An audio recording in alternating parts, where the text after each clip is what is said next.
250.000 денари еднократна помош ќе добие градскиот фудбалски клуб Осогово во пресред на подготовките за новата фудбалка сезона во втората Лига Исток, одлучија денеска советниците на 63-та седница на Советот.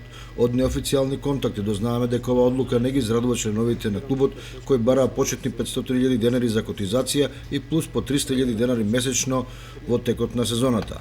Бидејќи Фудбалската федерација на Македонија се уште не излегла со вредноста на котизацијата за првата екипа и за помладите селекции, познавачите на состојбите во МАК фудбалот велат дека на второлигашот Осогово само по тој основ ќе му требаат околу 700.000 денари.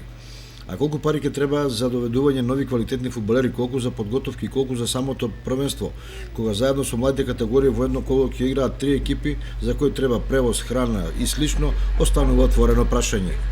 Како споредба, Општина Штип најавува продажба на 51% од акциите на Брегалница, кои ги поседува со вредност од 100 евра по акција или вкупно околу 13.000 евра.